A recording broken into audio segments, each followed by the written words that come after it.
ಓಂ ಸಾಯಿರಾಮ್.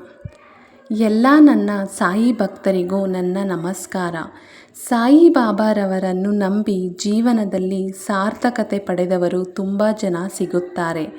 ನೀವು ಹಾಗೆ ಗಮನಿಸಿ, ನಿಮ್ಮ ಅಕ್ಕ ಪಕ್ಕ ಅಥವಾ ನೀವು ಕೆಲಸ ಮಾಡುವ ಜಾಗ ಅಥವಾ ನಿಮಗೆ ಪರಿಚಯವಿರುವ ಜನಗಳಲ್ಲಿ ಕೆಲವೊಬ್ಬರು ಸಾಯಿ ಬಾಬಾರವರ ಭಕ್ತರಾಗಿರುತ್ತಾರೆ.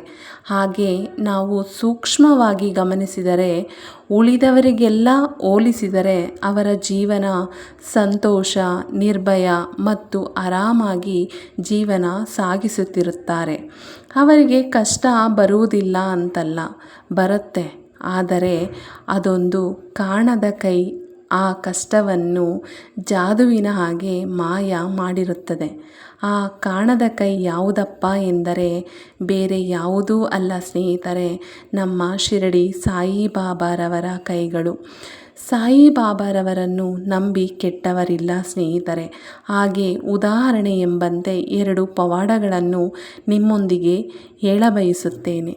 ಗೋವಾದ ಬಳಿ ಡಾಂಬೋಲಿಮ್ ಬಂದರಿನ ಹತ್ತಿರ ಬಡ ದಂಪತಿಗಳು ಮೀನು ಹಿಡಿದು ಜೀವನ ಸಾಗಿಸುತ್ತಿರುತ್ತಾರೆ. ಒಮ್ಮೆ ಪತಿಗೆ ಕಣ್ಣು ನೋವು ಕಾಣಿಸಿಕೊಳ್ಳುತ್ತದೆ. ಕೆಲಸ ಮಾಡಲು ಸಾಧ್ಯವಾಗಲಿಲ್ಲ.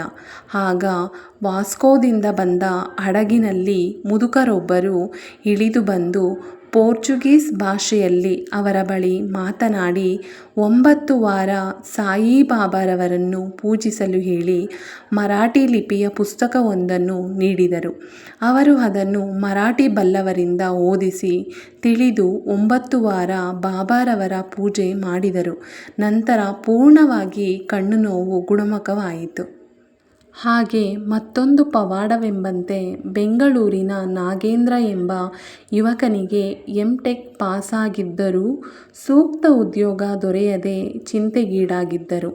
ಆಗ ತಾಯಿಯ ಸಲಹೆಯಂತೆ 9 ಗುರುವಾರ ಶ್ರೀ ಬಾಬಾ ವ್ರತವನ್ನು ಆಚರಿಸಿದರು. ಒಂದೇ ವಾರದಲ್ಲಿ ಅವರು ಎಂದೋ ಪ್ರಯತ್ನಪಟ್ಟಿದ್ದ ಉದ್ಯೋಗ ಅವರಿಗೆ ದೊರೆಯಿತು. ಇಂದಿಗೂ ಅವರು ಬಾಬಾರವರನ್ನು ಭಕ್ತಿ ಶ್ರದ್ಧೆಯಿಂದ ಪೂಜಿಸಿಕೊಂಡು ಬಂದಿದ್ದಾರೆ.